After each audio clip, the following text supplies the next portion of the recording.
Welcome to Pop Culture Philosophers. I'm Rockin Robbie Live!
What is up, everybody? Welcome to Pop Culture Philosophers. Welcome, in fact, to Rockin Robbie Live, the most triumphant return of Rockin Robbie Live. We have not done a Rockin Robbie Live since the end of September. It's been like a month and a half. How you been? How you doing?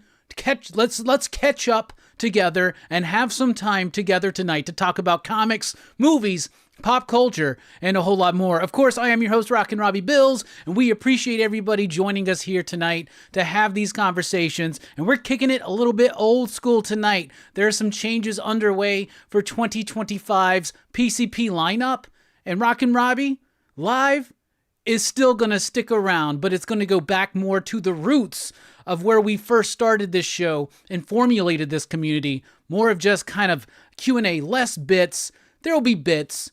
They'll be good. They'll be worthwhile.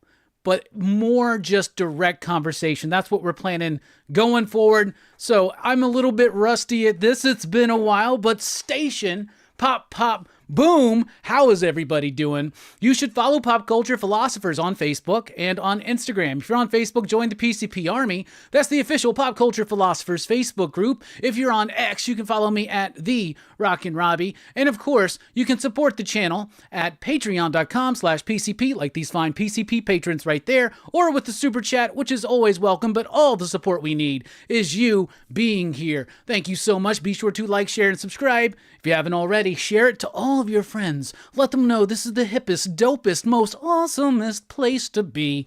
On Sunday nights here on Pop Culture Philosophers, we now pause for station identification. I want to see your stations out there in the chat.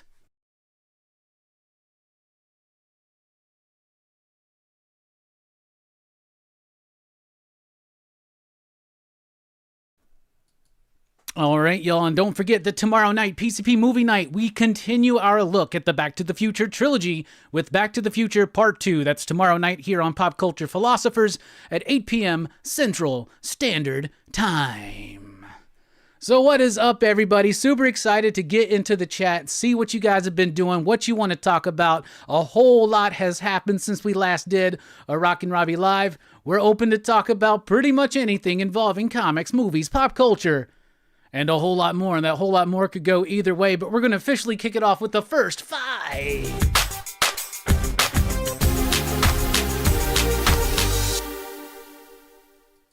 And for the first 5, if anybody remembers back in the day, what we were doing was we were going through my DVD collection.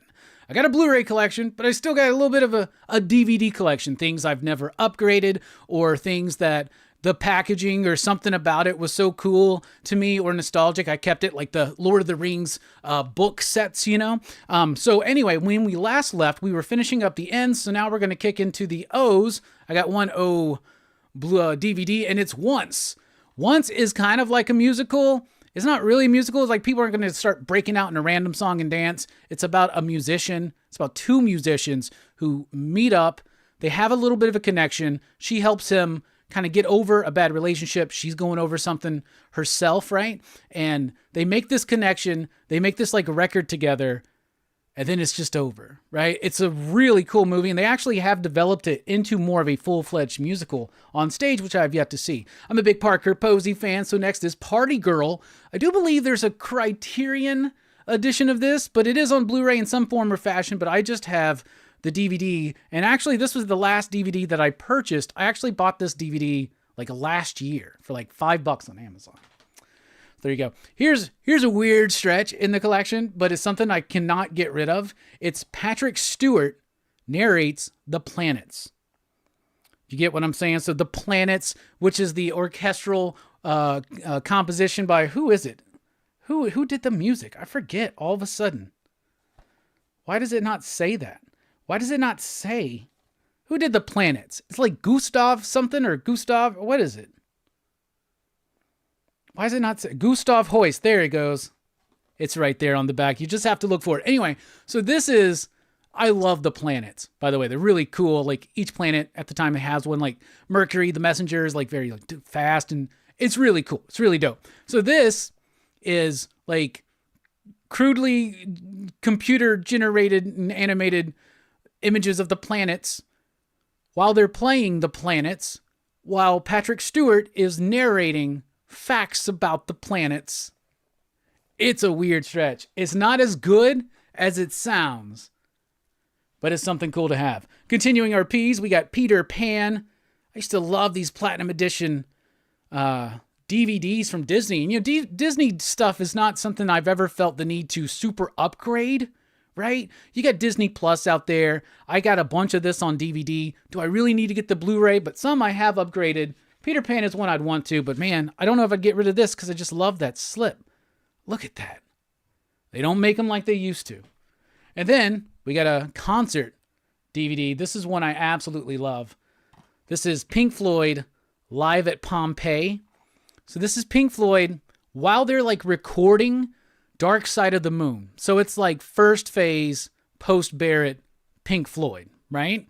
And they do a concert to nobody in Pompeii. And there's intercut with a lot of like interviews and footage of them like allegedly recording sessions from Dark Side of the Moon, right? But they're in Pompeii and they're just like playing to nobody. The Beastie Boys did a really great music video that like parodied it a little bit. But this is amazing and it's haunting and it's cool. It's like they're performing to the ghosts of Pompeii or something. I think that was really cool. And that has been your first official.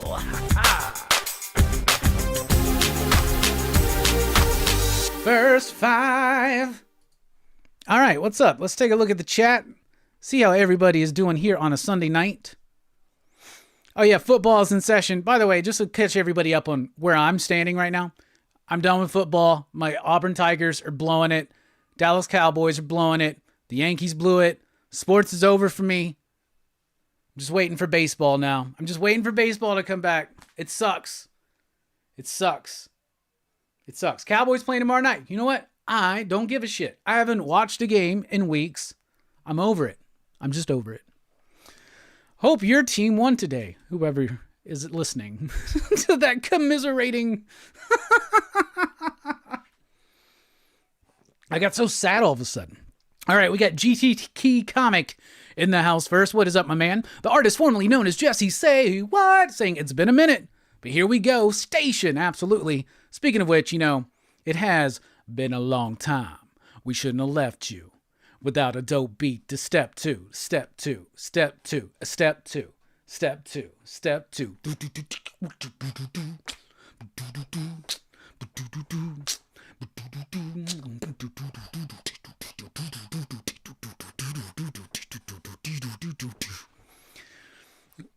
Welcome to Rockin Robbie Live. All right, Chill Out Man is here. Station, this is it. Finally, it is back. Back to the future? No, better. It's Rockin Robbie going live. So get your subs, smash your likes, grab your buds, grab your pipes, kiss your girlfriends, and smash your... Get to keep this monetized station? What? You lost me there at the end there, buddy. But good try. I think we need to workshop that one a little bit, but I liked the way it kind of started. Then we got Steph here. What's up, my boy? Missing Link.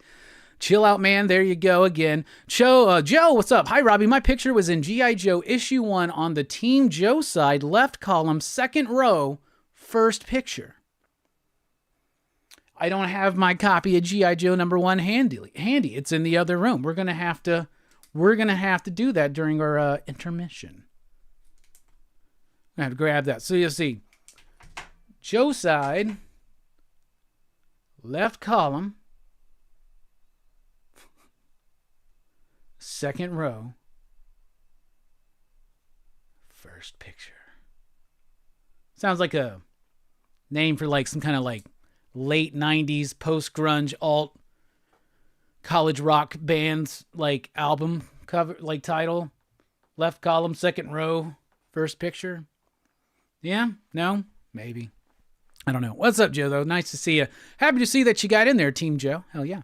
Boat with the station. What is up? Rogue collecting in the house. Hope everyone is having a great weekend. I've had a great weekend. I got some friends moving, so we're helping them move. Spent a lot of time just kind of chilling outside of that, trying to watch some movies, stuff like that. I've caught up on a couple shows. We can talk about some of that, too, later on. Fareed, I believe, is here saying, today is National Homemade Bread Day. It's interesting. I did not know that. I never made homemade bread. I don't think I'm a good baker, but I've never really tried. So maybe it's something I could awaken inside of me. 9-panel grid. What's up, Easy? How you doing, man? Kitten Puke is in the house. How you doing? It's also Danny DeVito's birthday. Hell yeah. James says, nice to have Rockin' Robbie back. Pop, pop, boom. Ha ha. Thank you so much. Appreciate that. Fareed also says Batman's 85th anniversary. You're just giving us all the facts for today. Thank you very much. Do you run, like, say, for instance, an IG page or something where you are giving facts of the day? Because if not, I think you're on top of it. You should do that. I'd follow you. Silhouette is in the house. What's good? What's good is being here on Rockin' Robbie Live after an extended break.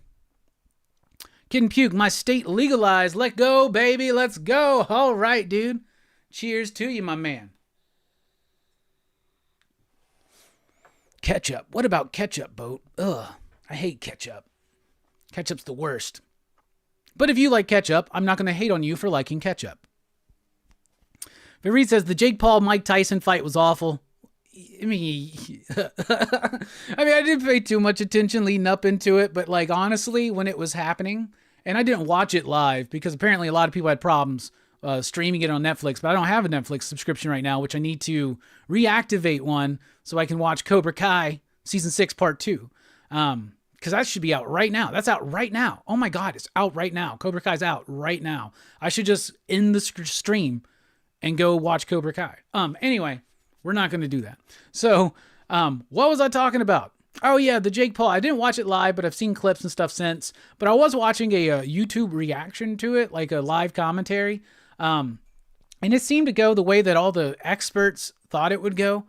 Apparently, like Mike Tyson, yeah, he's badass. And in his prime, he was way too badass, right? But like, dude's like 58. Jake Paul, apparently a decent boxer. And it's like half his age, basically. So apparently it went the way everybody thought it was going to go. But it was nice. I mean, I liked the statement that Mike Tyson made afterwards. That was fine. I don't know. What did people expect? I really wanted Mike Tyson to come out there and just knock the fuck out of that dude and just drop him for some reason. I just wanted that. I don't know. I felt like the whole populace of non-boxing fans, people that aren't super into boxing like me, that are into this like fight, right? Like all of us just kind of wanted that. There was like a welling of a want for Mike Tyson just to knock Jake Paul the fuck out. But it didn't happen. Apparently it happened the way that People that really pay attention to boxing knew it was going to go. But the rest of us just like, he's going to kick his ass. But the funny thing is we got the Mike Tyson ass meme now for all of time. So that's a good bonus. So I think it was worth it just for that. How about that? Mortal Kombat's 32nd anniversary. Hell yeah. 62 Lefty Blues is in the house. What's up, my man? Hey, Joe Corallo's in the house. Hey, everyone. Figured I'd listen while I get a few pages written. Well, hell yeah, Joe. Thank you for being here, buddy. The chat just jumped down. Where's everybody at? There we go. Hey, we got Jelani in the house. Station, my man. Back to the Future 2 tomorrow. Very excited for that conversation. Will it be as much of a love fest and a circle jerk as our Back to the Future Part 1 movie review was? Probably not. Or maybe. I don't know. Find out tomorrow night on PCP Movie Night. And then just to catch everybody up, I don't have all the thumbnails ready, but the week after is Back to the Future Part 3, obviously. Then we go into Van Damme December, and the first movie of that will be the poll winner. We did the PCB Army Van Damme poll for 2024, and the winner was Double Impact. So we're starting first Monday in December, we're doing Double Impact. The next week, we are doing Time Cop, and then the next week after that, we are doing Street Fighter, which we've already done, but we're doing it again. I don't believe we did it in the live era. Actually, I think we did. I'm not sure, but we're doing it again. So we're doing Street Fighter again for Van Damme December, and that is the entirety of PCP Movie Night for the rest of the year. But we will kick off an exciting 2025 PCP Movie Night season with the entire Karate Kid franchise. So we kicked off this year with Police Academy, and look what happened. So we're going to try to turn that around for 2025 by kicking it off with Karate Kid. But the problem is, then we got to get through like Karate Kid 3, which is doable. Then you got to get through next Karate Kid. I guess that's kind of doable. And then I guess the remake, which I've never seen. So, and of course, once again, in true PCP tradition, we're doing a franchise review right before another movie comes out. Instead of just waiting. Whatever. We don't care. Synergy? What's that? Coin collectors in the house? It will probably make glitter tin for anniversary, Ed. Gimmick to make you buy. If anybody knows what that means, you can let me know. Poetry Corner and Geekdom with Primetime Tom. What is up, Tom? Station to you, my friend. We got Bob Fisher in the house. How you doing, my man? Hello, hello. Kenneth Bird is in the house. We got Damien Sleepy Reader 666 burning up the charts. That's right. Station. Happy to see you here, my man. Julian, what's good, Robbie? Penguin Stuck the Landing. Oh, the show? I haven't watched the Penguin show yet. I'm in between shows right now, but I actually started watching shows, taking a little bit of time off on some projects because honestly, Horror Fest and everything that was just built up around that, there was an intensive amount of time and shows and effort put in, and especially leading up into that last week, and I was exhausted. I eventually got sick, so I didn't do Rockin Robbie Live that one weekend because of that. Bueller was in town one weekend, so we just didn't have Rockin Robbie Lives, but at the end of Horror Fest, I was just like exhausted. So, boom, I just really didn't do anything. We did like, the monthly reviews, and we're doing like, I was on Jim Mint Collectibles. I was on Cliff on Comics yesterday. I had a great show there. His show is Comics and Coffee. That was a great, fun conversation. I'm sure I've been around other places, but yeah, just kind of taking it easy, and I was enjoying catching up on some shows. The shows I catched up on were Agatha All Along and House of the Dragon. So I'm curious if anybody has watched those. What do you think? Let me know in the chat. But I want to watch Penguin. But I also got it, so I got to write this down. Like Penguin, I want to watch that. I still got to get to Boys, the new season, because I've only seen the first episode. And I did a rewatch of the original Twin Peaks not too long ago in order to get into the new series, which I own, but I have never seen the new Twin Peaks, and I'm such a fan, so I've never seen The Return. So those are the shows right now, like, in my sphere to, like, dive into next. You know, and it's nice when you just have to, like, cover one movie a week instead of, like, 12. You have a little bit more time doing that, which is interesting. Very interesting. But if you're ever feeling like you're getting overwhelmed, you're getting pushed, take a step back. Everything will be there, right? That's what everybody says. Here we are, Rockin Robbie Live, back again. Joe says, I missed the weekly wrap-up show. All right, well, it's good to go ahead and get into this conversation. 2025 PCP. You know how we do. At the beginning of each year, we kind of maybe try some new things out or take some stuff away or bring some stuff back. And what would you like to see? 2025 is a big year for Pop Culture Philosophers. It's our 10th anniversary, 2025, in the middle of the year. So we'll be leading up to it and celebrating it all year long. PCPX. It's going to be fun. But we want to introduce a couple new little things here and there, maybe. I don't know. We're working on some stuff. And I want to know from you, what do you want to see? Like, or what do you want to see that we haven't done? What do you want to see that we have done that we don't do anymore? What do you want to see come back? What do you not care about? Like, what are you like, you can stop doing that. Nobody cares, right? What is it? What do you want to see in 2025? And to assure you, Joe, the plan and the schedule and the way that we've been thinking about the structure of the next wave of PCP is structured in a way to make time for the weekly pop culture wrap up. The thing was, I used to film that video on Fridays, and now that's just pretty much an impossibility. So we've restructured some things. It will be out on a different day. I think what we've decided is the weekly pop culture wrap up comes back in January 2025 and will be a Monday morning show. So that is coming back. That's the plan. I've never wanted to not do that show. It was impossible to keep doing it on that date. Saturdays are bad. So we're trying to figure out something. We're trying to figure out a way to make sure it happens every week. Big Herm is in the house. How you doing, my man? Long time no see. Sleepy Reader says, mayonnaise is the worst. Mustard is the best. I say ketchup's the worst. Mayonnaise is okay on certain things at certain times. And mustard is king condiment. That's what I would say. Brooklyn Man is in the house. How you doing? If Chuck Norris was there, it would have ended before it even began. At the Tyson and Paul fight. Yo, we got Fable in the house. One collection down. Station PCP Army. 2 weeks away from the return of Blame Fable and his amazing friends? Very excited. It's going to be fun. What do I dip my French fries in, says Kelvin. Number one, nothing. I typically don't dip my fries in anything. I just eat my fries. I just eat my tater tots. Sometimes I will dip them in mustard. I do like dipping my fries, my tater tots, all the potato type things like that, and chicken nuggies, I like to dip in mustard. And I put mustard on my hamburgers, mustard on my hot dogs. I'm a mustard guy. Yellow mustard, but I like all kinds of mustards. I like the Dijon.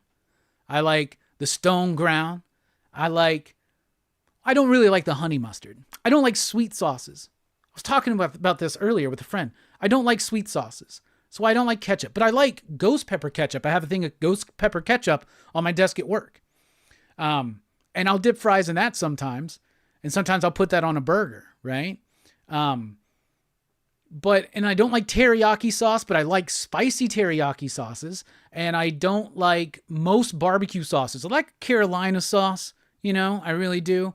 But as far as like barbecue sauce, most of it just tastes too sweet for me, but I like a spicy barbecue sauce. So if there's spice to cut that sweetness, I like it. Otherwise, I don't. I just don't like sweet sauces like that for those kind of things, those kind of sauces. It's different, like a peanut sauce or something. If you're getting some like Thai food or some Vietnamese food or something, that shit's delicious. But there's like a savory quality to it that is, to me, missing in things like ketchup and teriyaki sauce and just honey sauces. And like, I just don't like sweet sauces. So I don't even like really honey mustard. But there was a weird time in my life where we would go to IHOP almost every single weekend or almost every single night, right? Because we worked at the movie theater, and the IHOP, the IHOP is still there. The theater's torn down now, but the IHOP's still there. Me and Bueller ate at that IHOP. But it used to be jumping every single night because like all of us from Hollywood 18 would be there, and then outside of that, just me and my friends would go there, smoke cigarettes, drink coffee all night long, shit like that. You know, before we're 21, even when we don't really have much shit to do. And there was a time there where I got addicted to getting the turkey club, and I would get a side of honey mustard and I would dip it in there. And that was like the time in my life where I really, for some reason, had a craving and appreciation for honey mustard. But it's been gone pretty much ever since. So there you go. Just so you know.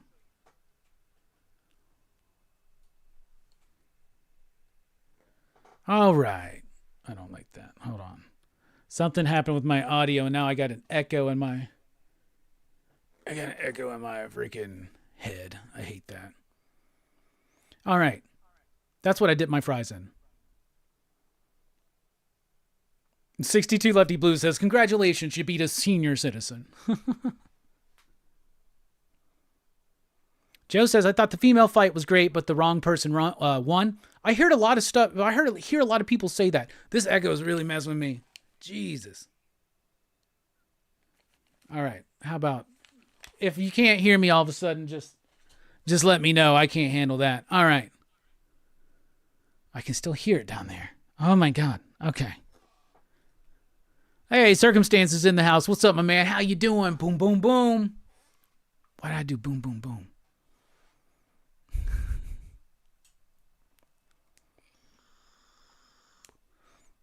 I lost the chat again.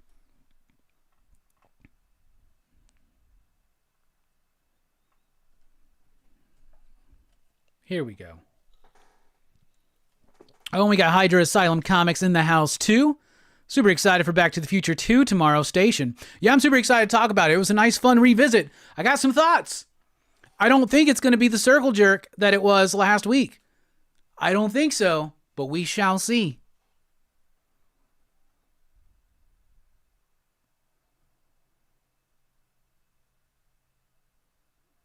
Tom says, Jake would challenge Chuck Norris and really get his ass whooped. No, the problem is, honestly, I get it's funny, but I think Chuck Norris would probably lose just as bad. Just like Mike Tyson did. I mean, they're old, dude. Just kick him in the knee. Oh! Maybe not, though. Brooklyn Man wants a fist bump. Boom. There you go.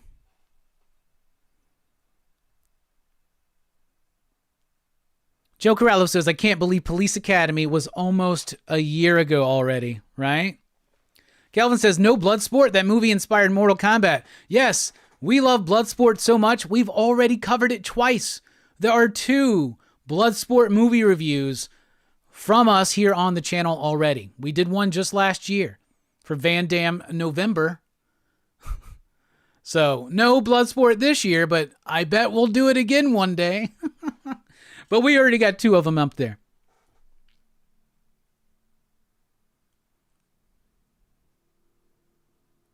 Joe says, I was surprised to see another team in the new Power Rangers Prime.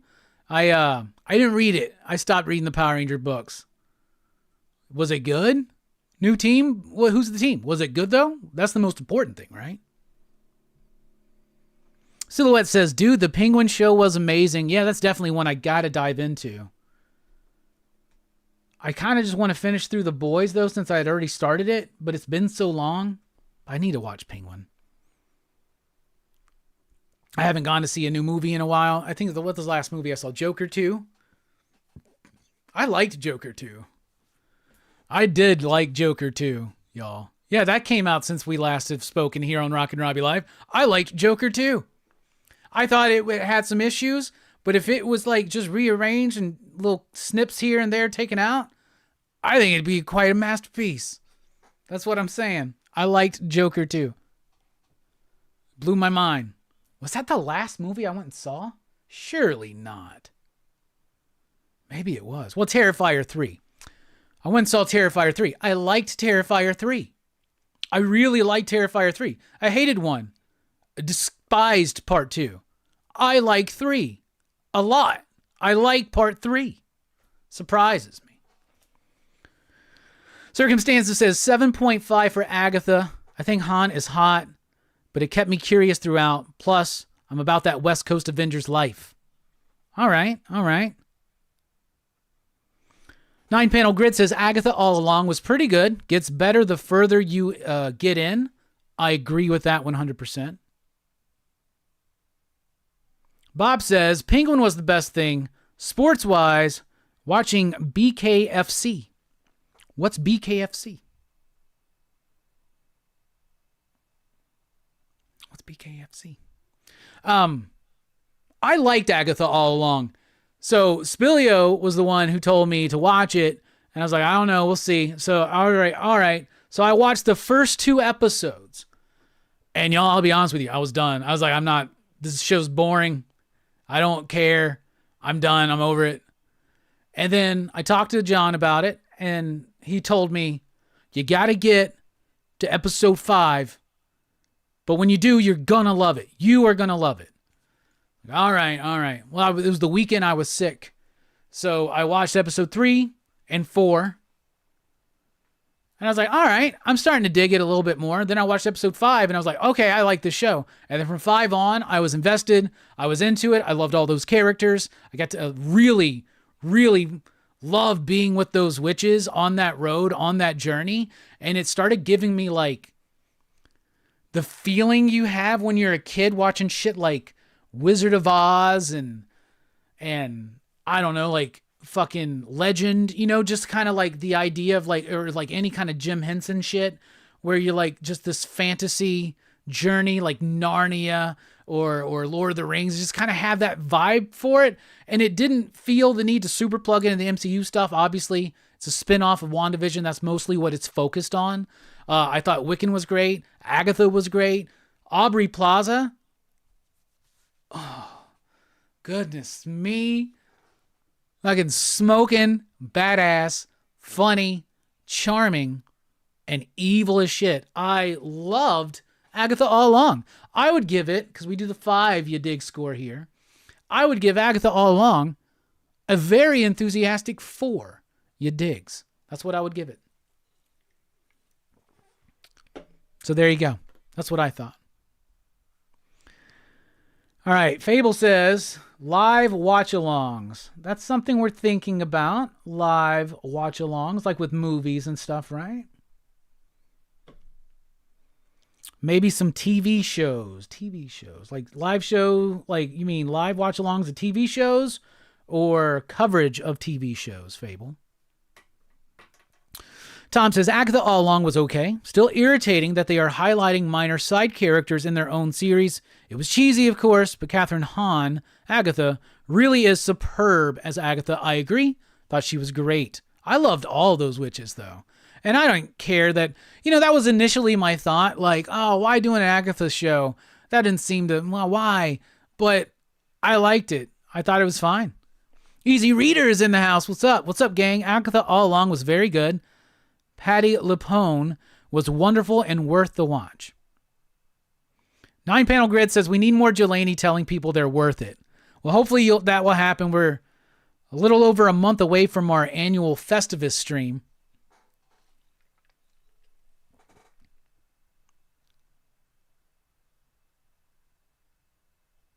Yeah, I've heard a lot of people talk about the fight right before Tyson and Paul, the 2 women, that was a really good fight, but like the wrong person won or something like that. Like I said, I was watching YouTube expert live commentary on it or something. I don't know. You should do a whole series with Fable covering each episode of G1 Transformers. It's not a bad idea. Finding time to do that, but that seems very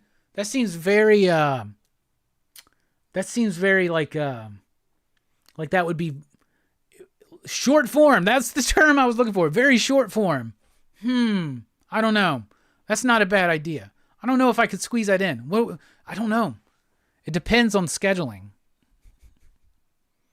That would be awesome, though. But I don't think we could go 30 minutes on each one. I don't know. That's not a bad idea.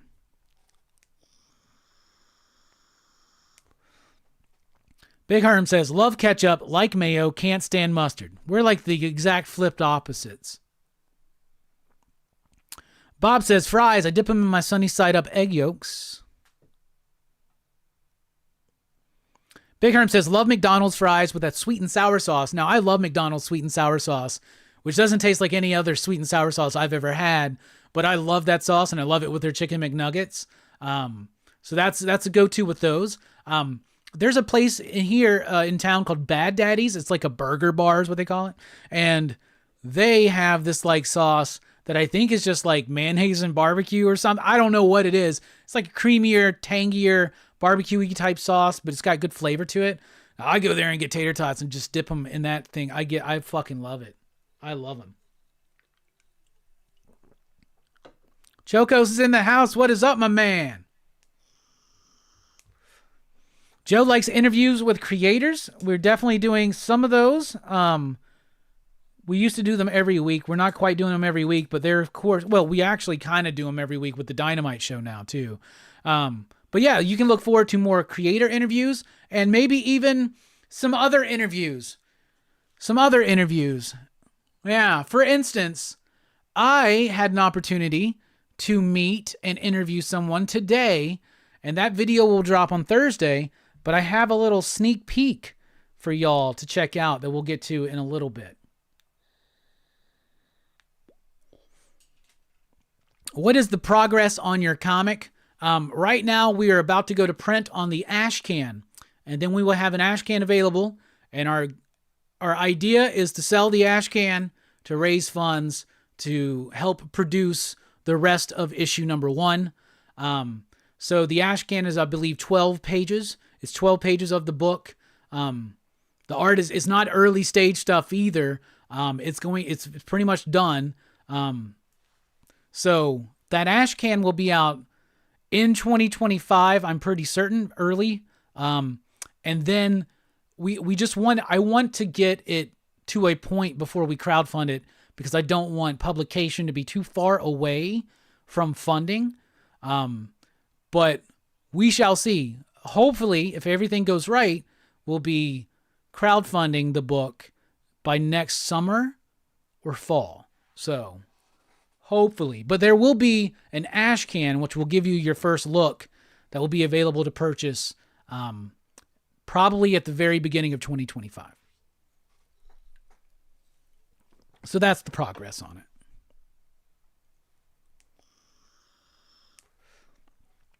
Primetime Tom says he dips his fries in a nice Chianti with fava beans.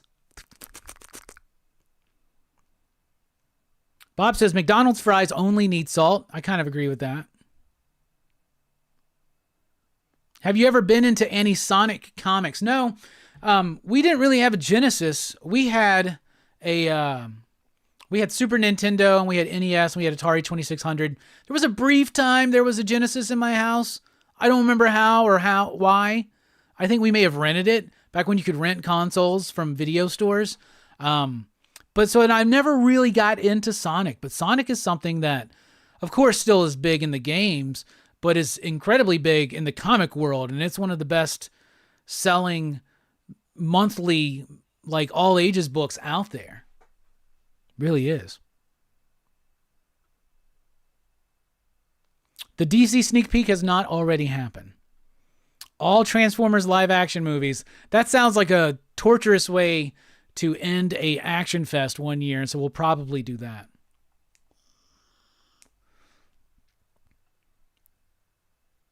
Live watch along of TV shows. Makes sense now since most shows have short seasons. Maybe. Wiccan's costume was dope, says Missing Link. Hell yeah. Christina Payne is in the house. Hello, hello. Where's your bud at? It's in an oil form in this vaporizer.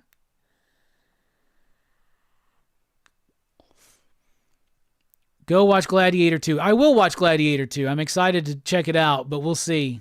We'll see. VR Troopers appeared in one of the Samurai Rangers. Oh, yeah. I heard about the VR Troopers appearing. Big Herm says, Robbie stopped reading Power Rangers. You changed, Robbie. James says, karaoke night with Rockin Robbie would be fun. Why don't we have hoverboards yet, says Brooklyn.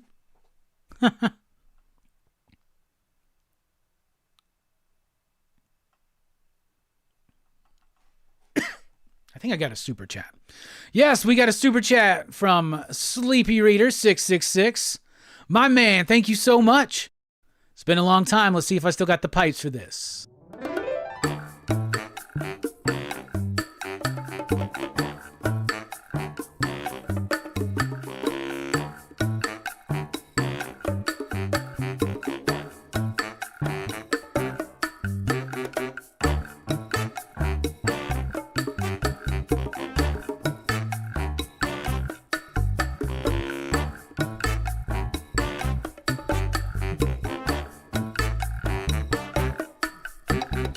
Let me tell you about this little man I know. His name is Hellboy. He was sent to the earth some long time ago to save it or destroy. Brought to this earth by Rasputin, son of a demon and a nana who had a sex with the demon, but was raised by Professor Broom. Now he fights evil and monsters. Shit! Now he fights with a man who's a fish named Abe.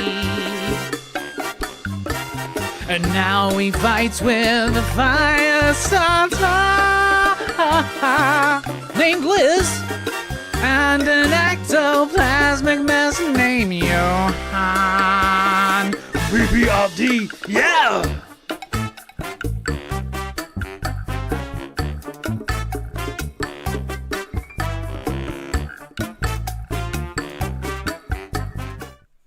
Thank you so much for that super chat, Damien. We really do appreciate all the support. It helps keep the lights on, helps keeps the equipment rolling, all that jazz and more. Here's to you, my man. Have a seltzer water on me. All right. That was actually very difficult, y'all, because I'm hearing, like, I got an echo. There's a delay somehow on my mic. This has been happening. And so there's a delay. It pops into my mic or my headphones. So that was very difficult to do the Hellboy song because I had to throw the headphones on. Whoo. Whoo. That was rough. I'll be honest with you. The roughest Hellboy song I've ever done, guys. And I've done some of them super sloshed. So there you go. Hey, Ariaga's in the house. Station. Guy Forge, what is up, my man? Yeah, it has been a long time. It has been a minute. I hope all is well on your end as well. Things are great over here in PCP land. Hope everything's going well over there. Good to see you, man. Pressable defects. Star Scream wants to know, Robbie, what's your favorite video game-based comic?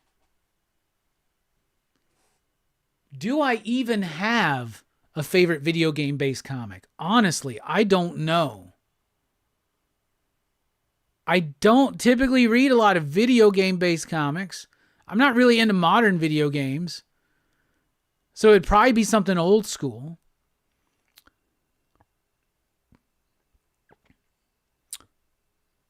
I remember Dynamite did some Atari books for a while. They didn't quite capture what I wanted them to. I don't know why I thought about that. I think there's like graphic novel, right? And it like collects, what it collects is the little Mario comic strip from like Nintendo Power or something like that. Or from some magazine. I might go with that. I don't know if I have a favorite video game comic book. Huh. That's a good question though. Maybe there is one that I'm forgetting about. But all I can really think of is that Mario one because it's fun. It's nostalgic. Fable says, I need a Mark Spears cover for your new comic. Brother, come on, man. Why do you think I'm doing all this dick licking for Mark Spears, man?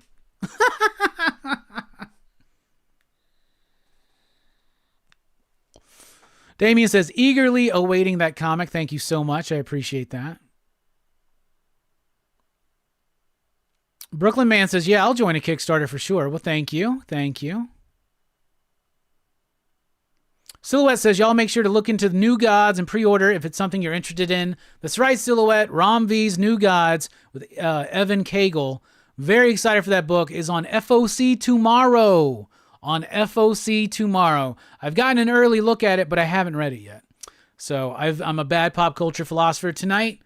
We'll make up for it. Jay says, Sonic Frontier and the movies are dope. Sonic Mania is cool too.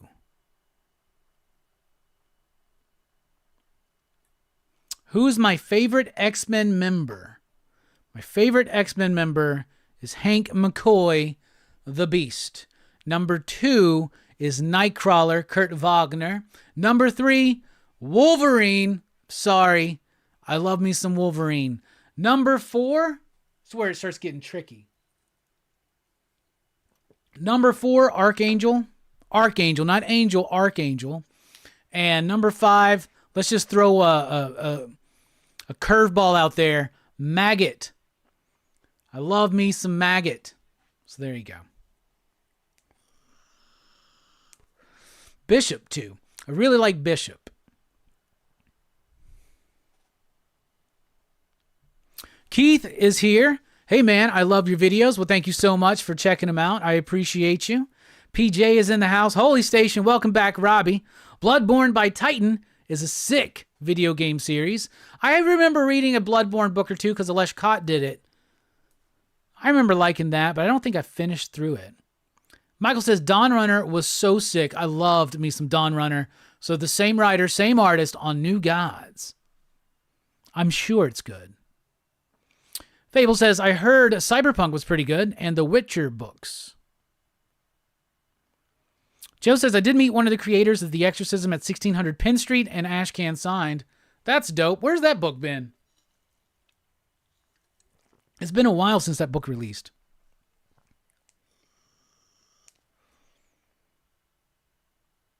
Jay says, the first 2 volumes of Cyberpunk 2077 are good.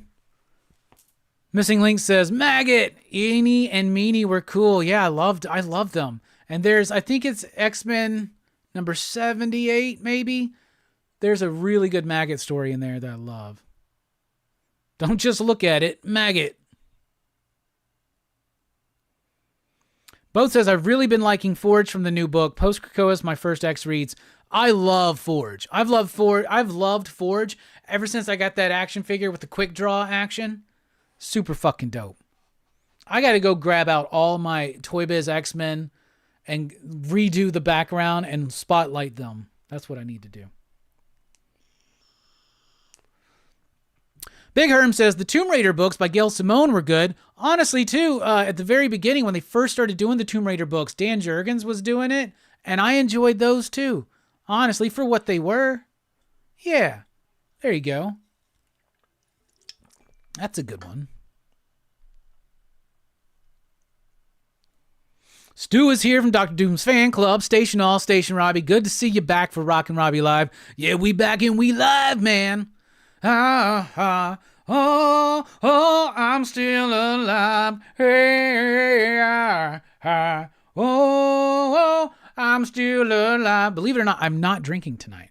So it just goes to show you don't need alcohol to have a singing fucking crazy ass Robbie. I am high as shit though. So those old Nintendo comics go for high prices, say Jay. Evil Face Bad says Zelda Twilight Princess, an amazing series of books, super duper fire. All right, so I asked everybody about Agatha and House of the Dragon. I guess nobody watched House of the Dragon. I loved House of the Dragon. I'll be honest with y'all. I thought it was great. I heard a lot of people talking shit about season 2 of House of the Dragon, but I watched it riveted, edge of my seat into everything, hanging on every single word. Great performances. I liked Game of Thrones when it first started. I kind of fell out of it, right? I never finished it.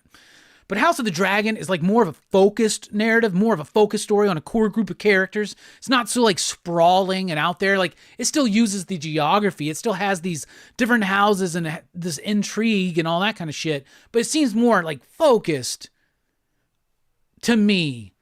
And I really like it because of it. And I'm just all about it. I get it. Some people think that it's just a lot of talking, and it is, but I'm just riveted. I'm just watching it like, I'm so excited. So I got caught up on that. Yeah. But now Cobra Kai is out. So Cobra Kai is next. Then probably Penguin. And then probably Boys. And then there'll probably be a few more I need to catch up on. But I do want to do Twin Peaks: The Return. I want those Adam Hughes Tomb Raider issues. Yeah, those have gone up in price a little bit.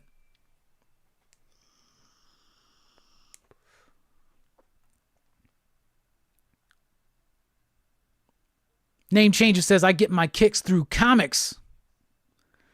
Also, don't have any streaming services or cable. I have no cable. I have very limited streaming services. I have Amazon Prime, Max, Peacock. Damn, I just said limited, but there they are. Shudder. History Channel. I subscribe to History Channel. So that at will I can watch like Ancient Aliens or fucking a history documentary. I get a kick sometimes, a very nostalgic kick sometimes, out of watching old History Channel documentaries that I used to watch. You'll find that out in the final 5 tonight. Ariaga says, I binged Cobra Kai Friday night and you're going to love it. Fable says, I really got to watch Cobra Kai. Can't believe I still haven't. Keith wants to know if I ever read those old Double Dragon comics. Those are pretty good. No, I never read those. I think I might have an issue 1 actually somewhere in the collection, but the collection's a mess right now. I've been going through a big purge, and during that purge, everything's getting fucking out of whack again. So it's going to take some time to get everything back together, and I'm still purging. I still got stuff to get rid of. But I do remember liking the Mortal Kombat comics when I was a kid. I remember liking those.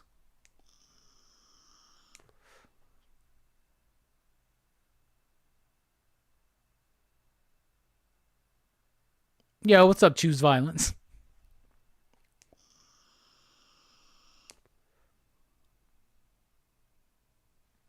Stopped watching the Game of Thrones House of the Dragon. Sorry, I guess incest is not for me. I mean, I don't condone incest either.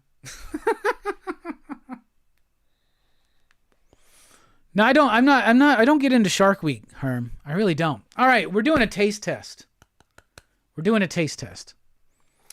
So Mountain Dew's got these new, like, World of Warcraft flavors. Game Fuel. They do this all the time. There's like Warcraft codes. So a buddy of mine's been getting them so he can sell the codes or something. So he hooked me up with the 2 new flavors. I don't know if they're new. These may have existed before. These may be the flavors they always use. I remember trying some Game Fuels before, but I think one was like an orange one or something. Anyway, this one is a citrus blackberry. So we're going to try the citrus blackberry Mountain Dew. That doesn't sound like it's going to work. Let's see.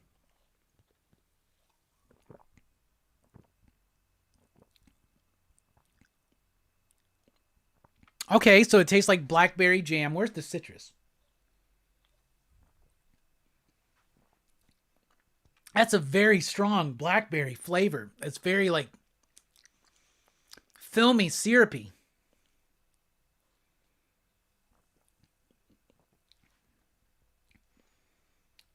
I mean, it's novel because it's very strong blackberry, like preserves, blackberry jam or something.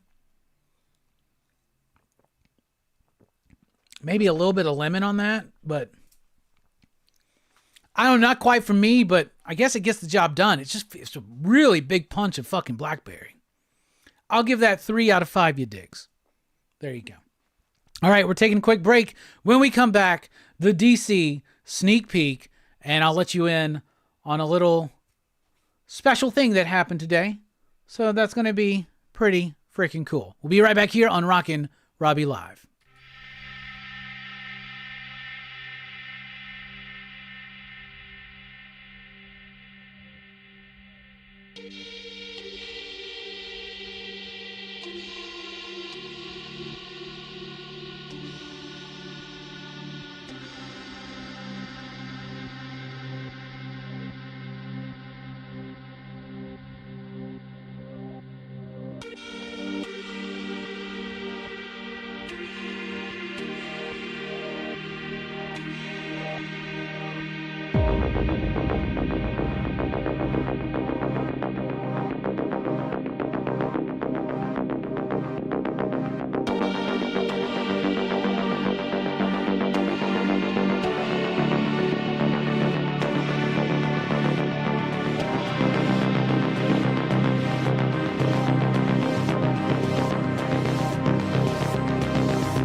Hey everybody, Rockin Robbie here, and I want to talk to you about Big Mix Vintage Video. Right now in Huntsville, Alabama, you can go and rent movies from an actual video store. Now this is run by my good homie of over 20 years, David. So go let him know that PCP sent you. This dude's got over 18,000 movies. That's right, he's got DVDs, he's got Blu-rays, he's got 4Ks, hell, he's got VHS and Laserdisc. He's got an exceptional collection of your favorite filmmakers, your favorite film franchises, and he really specializes in hard-to-find, unheard of horror movies. This dude is where it's at. He's my go-to source for those hard to get movies that I don't want to spend a freaking bundle on Amazon or eBay to get. It's just a nice old school kind of vibe when you go in. One of the best video stores I've ever been at. If you're in Huntsville, Alabama, go to 309 Dallas Street and check out Big Mix Vintage Video. Follow them on Instagram and Facebook, and you can email them at bigmixvintage@gmail.com.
What's up, everybody? Welcome back here to Rockin Robbie Live on Pop Culture Philosophers, where we gather on Sunday nights and talk about comics, movies, pop culture, and a whole lot more. I am your host, Rockin Robbie Billups. Station, pop, pop, boom. We've had a great show already. We talked a little bit about Agatha all along, House of the Dragon, and more fun things like that. We got more coming up, including the DC sneak peek. But first, join us over at Facebook and Instagram. If you're on Facebook, join the Pop Culture Philosophers official Facebook group, the PCP Army. Also, we're on Instagram. Follow us there. You can follow me on X at the Rockin Robbie if you feel so inclined. I'm rarely there. You can find podcasts more at popculturephilosophers.com. And also, you can support the channel over at patreon.com/PCP, like these fine PCP patrons right there, or with a super chat, which are always welcome. Thank you so much for being here. Do remember that tomorrow night for PCP Movie Night, we're continuing our look at the Back to the Future trilogy with Back to the Future Part 2. That's right, we did Part 1 last week. We're doing Part 3 next week, but this week, it's all about Back to the Future Part 2. All right, how's everybody doing? Oh, yeah, it's been good. I've been catching up on movies as well. Not catching up on movies like that makes you think that I'm talking about like new movies, but I'm not. So here's some movies I watched so new movies. I watched Joker 2 and actually liked it. I watched Venom 3 and thought that Venom 3 was the best of the three, but I still didn't think it was good, but I'm not into those Venom movies. I watched Terrifier 3 and really liked it. I've been accused of really liking Part 3s, and it kind of tracks. Like Venom 3 is the best one. Nightmare on Elm Street 3 is the best one. Dream Warriors. I'm actually officially standing on that now. That Dream Warriors is the best Nightmare on Elm Street movie. I think it's better than the first one. And that feels like sacrilegious to say, but I'm going to say it. I think I enjoy Dream Warriors more. That's so tough. They're like right here though. It's like this, and everybody else, let's be honest about the Elm Street franchise, y'all. Let's be very fucking honest, okay? Some of them suck. Some of them really suck. They got some great effects in them, but everything else about them suck. And I'm talking in particular about Part fucking 4 and fucking Part 5. I fucking hate those two movies. They got great effects. They got great, Freddy sequences in there. But the movies themselves are so fucking boring and dumb, right? And this is from a guy who loves almost every Halloween movie. You know what I'm saying? And Friday the 13th. But I tell you what, man, when I grew up, I knew that there was something special about Michael Myers, but Elm Street was my shit. It's because Freddy was my jam, right? As an adult, I have more fun going through the Halloween franchise or the what we were just talking about, Halloween or Friday the 13th, than I do Nightmare on Elm Street. It's because of 4 and 5. 4 and 5 suck. Now, the Elm Street franchise, though, 1, 2, 3, Freddy's Dead, Part 6, which I really like, and New Nightmare, overwhelmingly, it's a good franchise. So maybe I came at that a little hot at the beginning. It's still a great franchise. But man, 4 and 5 suck. Don't they? What do y'all think? Yeah, they never made a Blade 3. Blade 3 would be the most awesome Blade. They should make it. They should make it. Old Man Blade. They should spin out from Deadpool Wolverine and do it. Let's go. Let's do it.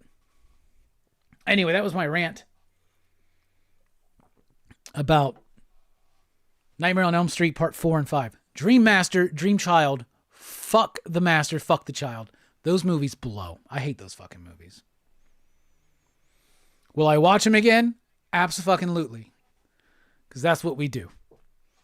Oh, yeah, you're the Part 3 accuser. All right. And let's not forget Exorcist 3. Yeah, you're right. Exorcist 3 is almost as good as the original. In my opinion. I'm back on the train again. Greatest psychological thriller of the 90s. But it's like it and Jacob's Ladder. They're right there. And I'm like, Silence of the Lambs, what? What are you talking about? What's Silence of the Lambs? What's 7? We're talking about Exorcist 3? And we're talking about Jacob's Ladder. And then let's add in to that conversation In the Mouth of Madness. Right? or In the Mountains of Madness. Wait. In the Mouth of Madness. The John Carpenter film. I'm just saying. 3 better psychological thrillers, in my opinion. Hot take. Keith says, call me a heathen, but I think part 2 is the best one. If we're talking about Elm Street, 2 is great. 2 is awesome. 2 starts off great, continues great. It's got a great cast, great performances. It's got great subtext. It's aged in an interesting way, right? For instance, the gentleman who I got to meet and have a videotaped chat with today briefly. So not like an hour-long conversation, but I have a nice little video that I did with someone who was in a bunch of 80s hits. And I mean like smash fucking hits. And one of those hits is a movie that is not aged very well.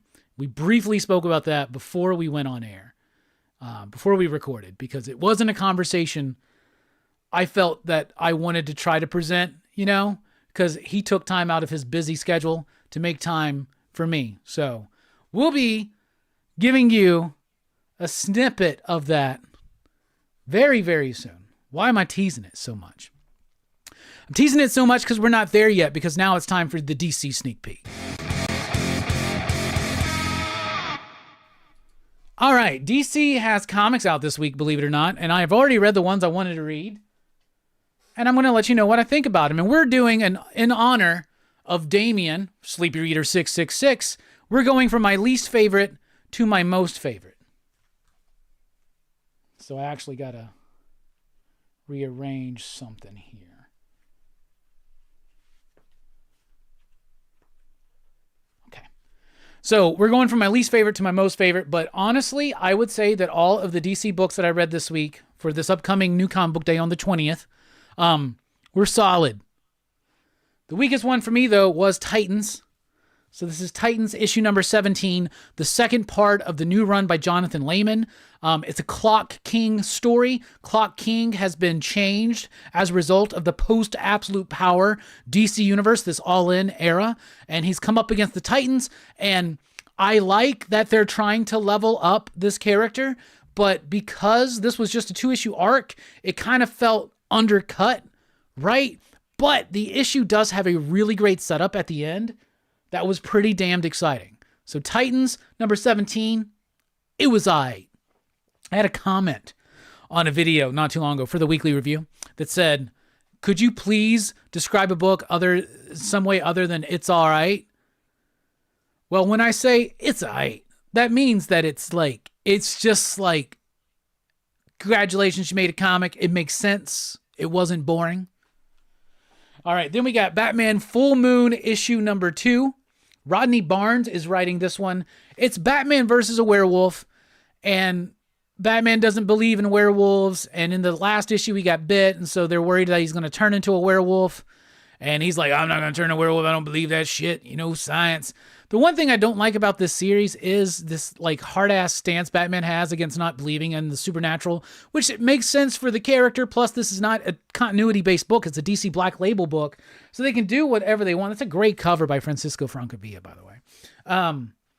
So they could do whatever they want, but it just detracts too much from the story. It could be more interesting if we weren't so focused in on that. But I don't know. It's still good. It was all right.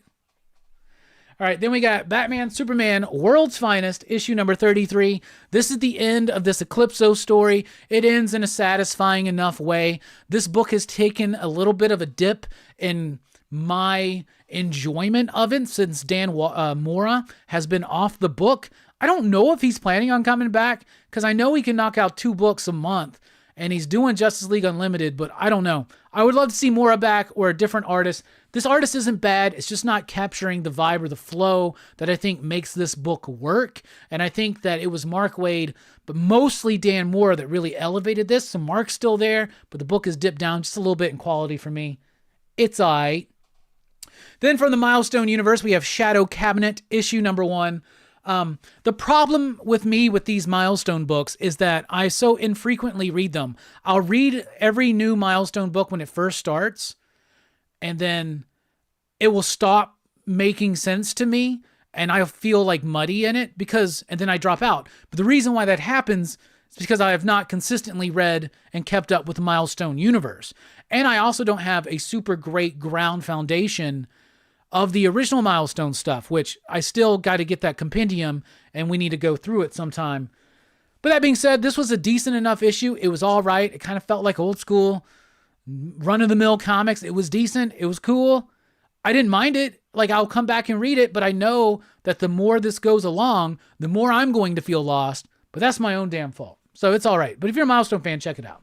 All right. These are the ones that were a little bit more than just all right, including a book that surprises me how much I still actually enjoy this book.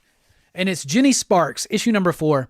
There is something about the way Tom King is writing Jenny Sparks that irritates me. There's something about this book that irritates me. And every time it shows up in the shipment, I look at it and I go, maybe this is the month where I say no. But then I read it. And while I'm reading it, I enjoy it.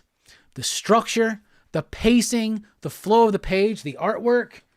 I wind up really enjoying the book. It doesn't present itself as overly verbose, hard to pay attention to. It's not boring. It's interesting. It's intriguing. But then when I'm done with it, something about it irritates me. And it usually has something to do, I'm sure, with the way he's doing Jenny Sparks. And there's a weird kind of approach where I think he's trying to mimic a style from the early 2000s that I don't think he quite gets. So it feels a little too try-hard on a level, just a surface level. But everything else about the execution of the structure of the script, the pacing of the book, and the artwork, I think really works. Then we got Action Comics 1076. This is the 7th part of this Phantoms story. What's it called? Phantoms, yeah, just Phantoms, week 7. So Action Comics has been a weekly book. I obviously don't think that it should be weekly. It has been affecting the sales of this book in my shop, and it's unfortunate because the book is pretty good. It's a nice, solid Superman adventure that involves his past with Krypton. Jor-El is involved a little bit in some form or fashion. The Phantom Zone, you get like a hidden history of the Phantom Zone. There are new revelations about things. It's a story that's been done before, an element of this story, but it's actually done in a pretty decent way, and I'm starting to come around on the Supergirl backup story, which was starting to lose me, and now it's pulling me in just a little bit. And I actually like the Superboy and the new Superman stuff too. So I think Action Comics is a good, solid book, but I think that its release schedule is kind of bogging it down a little bit. But that being said, if this was a 7-month wait in between issues, I probably would be like, the story's been going on too long. Do you know what I'm saying?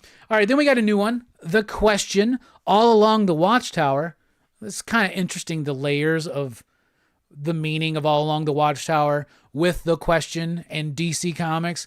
If you know, you know. All right, so Renee Montoya is back to being The Question, and now the Justice League Unlimited has formed, and they need to have like a sheriff basically on their giant station, okay? And that's who The Question is. She is the sheriff of the station, making sure everything's running well. If something's off, figuring out what's going on, right? So it's a Renee Montoya book. It's written by Alex Segura, and it's solid. It was really good. It kind of had this element of a noir detective story, but firmly implanted in the fabric of the DC universe, honoring the character of Renee Montoya, and doing some really interesting stuff that is plugged into All In, but stands on its own. It kind of has its own style and vibe. So I like this. If you're a Question fan, and I have always been a Question fan, in particular because of that Denny O'Neil, Dennis Cowan book, right? But then in the New 52, or not the New 52, but in the book 52, Greg Rucka did amazing work with Vic Sage, kind of ending his story and starting Renee's story as The Question. So I always like that character being spotlighted. Then we got Dark Knights of Steel, issue number 5, all winter. This is another great issue. The artwork is splendid. It is exciting. It's really good. It's a Deathstroke-centered book in this Game of Thrones-esque world of the DC universe, right? It's like medieval, it's fantasy, it's swords and sorcery, and all of a sudden this all winters come around. You find out the reason in recent issues. Deathstroke's trying to end this winter. He's got like a little Alec Holland running around with him. We get introduced to another new character here, and it starts bringing the story back around full circle and really moving it forward, and the art is just gorgeous. This book really is awesome, and I think it almost kind of is starting to outshine the original, which I thought was a really good book. Then we got Wonder Woman, issue number 15. Issue number 15 of Wonder Woman, not a tie-in to Absolute Power, not some kind of fill-in issue. This is part of the story, and man, I love Tom King's Wonder Woman. I'm eating crow right now, y'all. Let me tell you, because when this book came out after his first issue, I went on a rant and a rave about how pretentious it was and everybody was going to love it, but it's going to suck, blah, blah, blah, blah, blah. And it has won me over. 100%. I love the use of the character of Diana, and I'm starting to really appreciate the characterization that Tom is doing on Cassie and on Donna and on Yara. I really started to feel now more like that connection between them all, right? I love this. We're on the upswing now. We had a really tragically sad issue the last time, made the pick of the week. Thought it was a great book. This one, again, Tom King knows how to structure a comic script. He knows what to do page to page, panel to panel. That's something that he excels at, is structure. Sometimes he gets a little too dense in it, but he doesn't do that here in Wonder Woman. And more of Trinity, right? We now know the true nature of the birth of Trinity, and it's exciting and I like it. But my favorite DC book I read this week was Batman and Robin, Year 1, Issue number 2. Mark Waid, Chris Samney, when they're together, they strike gold. No freaking lie. They did that Black Widow series together. That was absolutely phenomenal. And now they're back at it with Batman and Robin Year 1. The art is great. The characterization is great. It feels retro, but it also feels modern at the same time. This feels like something that is designed to be perennial, something that 5, 10, 20 years from now will still be an easily digested story that fits right into the common Batman mythology that most people know and can recognize and understand. And that's what DC excels at so freaking much. Batman and Robin, Year 1, Issue number 2, absolutely splendid. The art, Chris Samney, just gets better and better. Lots of great spotting of blacks, shadowy, explosive when it needs to be. And the colors, is it Matt Wilson? No. Who is the colorist? The colorist is Giovanna Nero. Freaking fantastic color. Great artwork. So to recap, Titans is aight. Batman Full Moon is aight. Batman Superman World's Finest is aight. Shadow Cabinet is aight. Jenny Sparks is good, but something about it irritates me. Action Comics is good, but something about it irritates me. The Question All Along the Watchtower was a really great start on a Renee Montoya DC All-In centric book. Dark Knights of Steel All-Winter was great. Wonder Woman was great. And Batman and Robin Year 1 was fucking awesome. It was super great. That has been your DC Sneak Peek.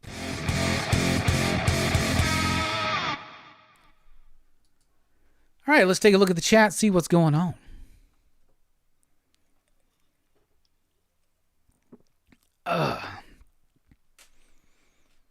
I see somebody was asking about purging comics, getting rid of comics and dropping comics, and see a lot of great advice from the chat. So listen to that. But yeah, basically, if you want to purge, you got options. Sell online, sell to people you know, get on a auction site like eBay or whatnot or something like that.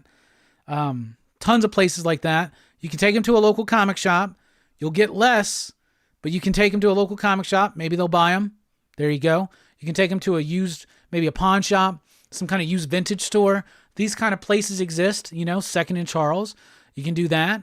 You can take them to the guy at the flea market selling them. If flea markets still exist, I don't know. That's where I used to buy comics all the time. Back in the day, was at the flea market. And then just give them out. Just give them away. Give them away. Just give them away. Go, like, next time you're at the doctor's office, leave a stack of comics there. right? That way, instead of reading like a outdated 6-month-old Newsweek, you know, we can like, maybe somebody picks up a comic, reads it, wants to check it out, and goes to the comic shop. Leave something in there, like a business card or something for your local comic shop or something like that. These are little things we can do. Ronald, what is up? What's up, Joe?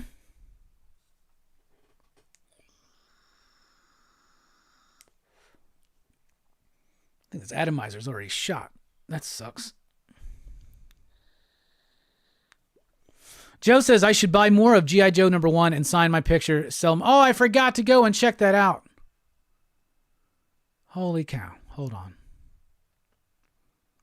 Is Venom 3 better than Blade 3? I don't think so.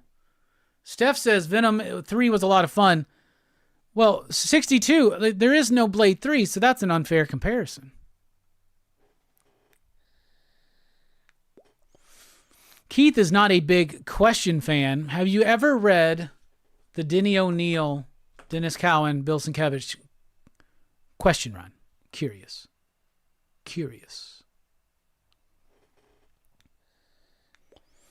There are 3 milestone compendiums, absolutely. Choose violence, I agree. Aliens, vampires, Killer Croc, but werewolves are beyond belief. But this is a different reality, so it's maybe a Batman that hasn't had. But Zatanna, he's boinking Zatanna in the book. They're like together. So like, I don't know. Yeah, he believes in magic. It's so, I don't know, man. It's weird. Some weird characterizations too on there. I don't know. It's all right. Oh, that's right. Introspect. I forgot about that. Yeah, he's coming on to Josh Williamson's Superman book. Duh. The first issue of that's already out. That's good stuff. Michael says, I dug issue 1. Need to read Philadelphia. You know, we had a conversation with Rodney on the channel not too long ago. And I did read Philadelphia and got caught up on it for a little bit. And I really liked it. Yeah, Jenny Sparks is from The Authority, Keith. Check out The Authority. There's a new DC Compact edition of it coming out soon. Hell yeah, the countdown, Damien. Yeah, the Nightmare on Elm Street remake sucks, by the way. Bob says, if Army of Darkness could be considered Evil Dead 3, then yes, another third best. There's more. I think there might be more good part 3s than there are good part 2s. That would be interesting to kind of think about. William says, I'll stick with part 4 and 6 of Friday the 13th. My favorite is 2. I love 2. 2 and Jason X. But I do love 4 and 6.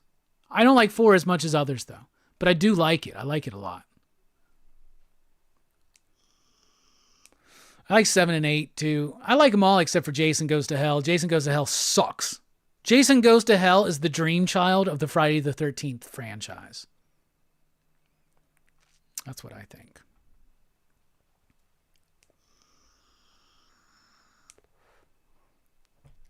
Raphael says, damn YouTube commercials. Oh, sorry about that. I have no control over that. They used to give me an option to stop, but they don't anymore. Missing Link says, last issue Wonder Woman was really good. I agree. Love that DC is embracing the JLU stuff in the comics world. Me too. Justice League Unlimited. Is that officially out? Did that release officially? I don't think it's actually out yet, right? I've read it. It's good. It surely came out, right? Did that already come out? I don't think that's come out. Hey, Bueller's in the house. Well, thank you, Bueller. You're looking good. Glad to see you're healthy. Hated hearing that you were in the house for a couple days, but I'm glad you're back at it, bruh. Looking good. Love you, man. Miss you.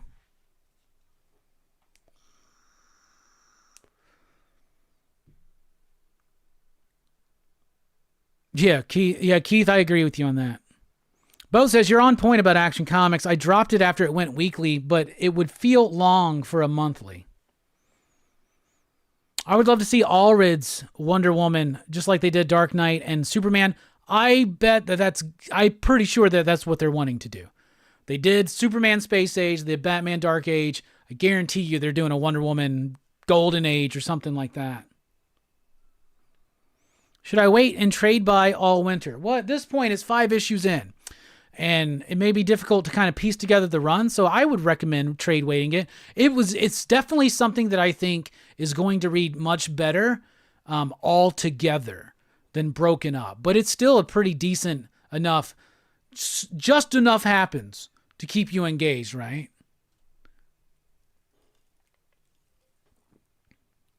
All right, y'all. I'm going to go grab my G.I. Joe #1 so I can see Joe's picture. A couple weeks ago, was it last week? Actually, last week, we had so I'm part of this paranormal group. It's a paranormal research group in my town, right? I am a part of it officially. Y'all know that we've showed some images and we showed some teasers of it, right? The name of the show has changed. So it's a show. It's a research group, but we're filming a show. And we had our first public event. And the dude who runs the Greater Research of the Greater Research of the Paranormal, Greater Huntsville Research of the Paranormal, GHRP, that's the name of the group. They have a website. He updates. There's like all kinds of little footage and updates on our investigations and things like that. So I gotta actually let me get that and put it in the chat.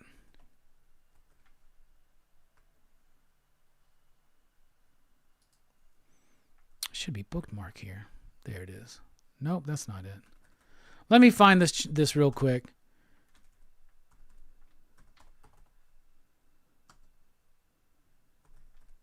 Boom, boom, boom, boom, boom, boom.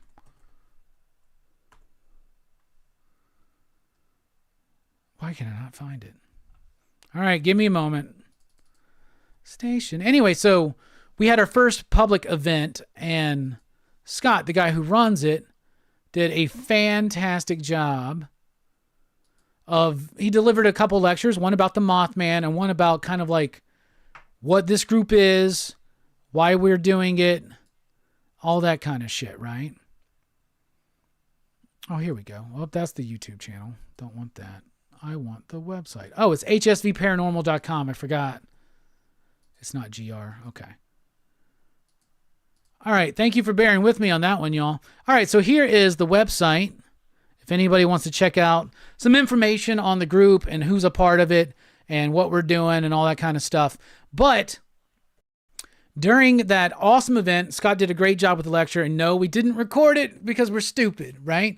So he put together like a truncated version of our first episode, which is up on the YouTube channel, but also put together a new trailer. And the name of the show now is Signal and Noise. We still got a couple more investigations to do before it's all ready. But here is the new trailer for it.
Yep, I was gone. I was away. And I just realized that y'all can't hear that.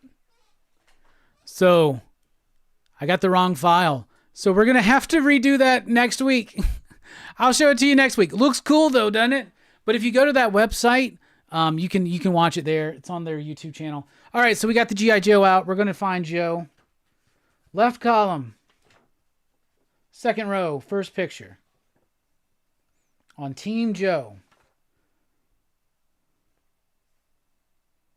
So are you saying that dude right there is you? That dude? Is that what you're saying? Left column, second row, first picture. Is that you? Will there be ghosts? I don't know. Maybe there will be ultra terrestrials. That's you? Hell yeah, dude. I need you to sign my copy whenever we see each other.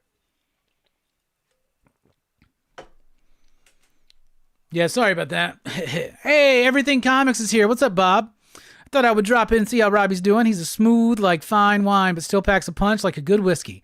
Robbie for president in 2028. No fucking thank you, Bob. No fucking thank you. Yeah, PJ, the covers have been great for all winter. All right, it's time to do the next taste test. We got the second Mountain Dew Game Fuel here.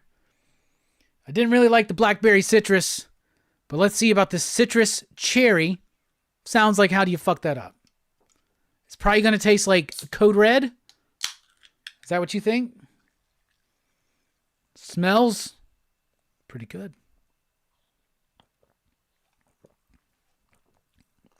Oh, wow.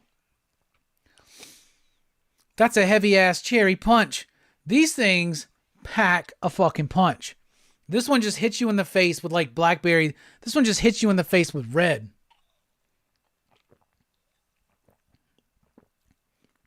Oh, man, it's more like refreshing and crisp than the other one. I used to be big into Code Red, but now Code Red tastes like it's too much for me. This is kind of like that. If you like Code Red, you might like this. It's that with a little bit of a citrusy vibe to it, which makes sense. I'll give this one a 3.5. That one's not too bad. Citrus cherry, can't go wrong. You know what I'm saying? Absolutely. All right. So one of the things, I mean, you'll find out about it, like if you go to the hsvparanormal.com website, hey, Jim Mint Collectibles in the house station. How you doing, buddy? Good to see you here. Had a great time catching up with you when we did that live stream together, man. We need to do that more often. Sasquatch Erotica. We got a Bigfoot episode. The weekend we were going to do it, everybody got sick or something.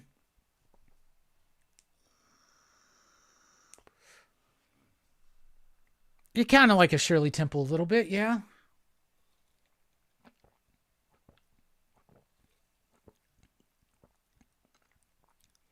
It's very artificial tasting, though. It's very like candy.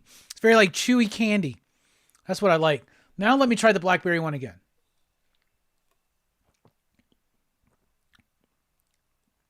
I mean, I think they're both very comparable. They're both like are doing the exact same thing. I just think I like the cherry better than the blackberry. You know, when I was a kid, my mom told me that I was allergic to blackberries, right? So I spent my entire life not being avoiding blackberries like the fucking plague, right? And then one day, I'm eating some ice cream. I was like, this ice cream's really good. What is this? This doesn't taste like blueberries. She goes, oh, it's blackberry lemon. And I'm like, oh, I freaked out. By the way, I'm in my like late 20s, right? I like freak out, right? And I'm like, I'm allergic to blackberries, Mom. She goes, no, you're not. I was like, what are you talking about? You've always told me I was allergic to blackberries. I've been avoiding blackberries my whole life. She goes, one time when you were a baby, you ate some berries and you broke out. I don't remember. They were blueberries or blackberries or something. And I'm like, you are fucking serious? You're serious? You told me I was allergic to blackberries and you didn't know? Were you fucking with me? My whole life. So I actually never really quite developed a passion or taste for blackberries. So there you go. Jim Mint says, we did the same with our daughter, but with soda. That's smart. Hey, you're allergic to soda. You can't drink that shit. I like that. That's a good idea. That's a good idea. All right. I've been teasing it enough.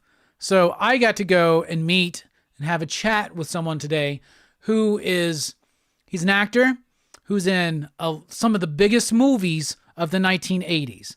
She still doesn't drink it to this day. Hell yeah. Raphael says, Batman and Robin looks like David Mazzucchelli drew Batman and Darwin Cook drew Robin. Chris Samney's a hell of an artist. I agree. 100%. All right.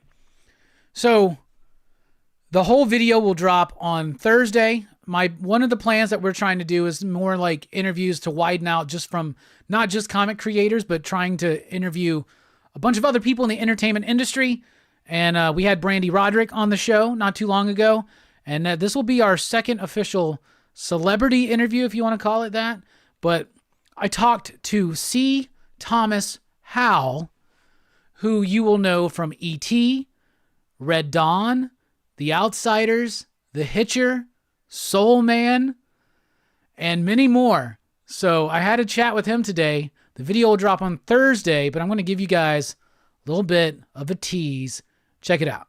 And, once you go from Spielberg to Coppola, 13, 14 years old, it's all downhill from there. Oh, well, I don't know about that. So then the cast of Outsiders, nowadays we look at them and they're like, that cast is filled with stars, but at the time it may have been a little bit different. Were y'all aware? Was anybody like the rising star of the bunch? Matt had done a couple of things, but it was, for the most part, all of us had, we had done maybe one, maybe two small things, but E.T. hadn't been released yet, so it hadn't become E.T. yet. In fact, the guys used to tease me that I was in a movie called E.T. Okay.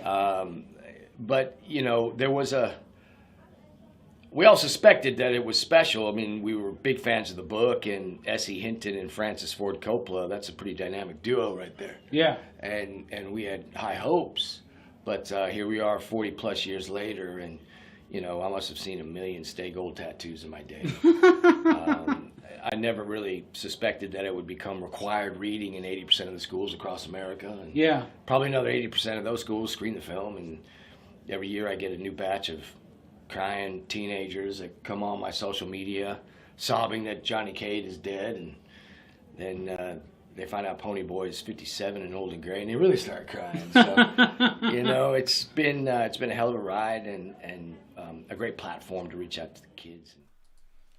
All right, so there's a snippet of my in-person interview I did with C. Thomas Howell, who you will know from E.T., Red Dawn, The Outsiders, The Hitcher, and even Soul Man. So there he goes. Very excited, and I want to thank my buddy Jordan for helping make that happen.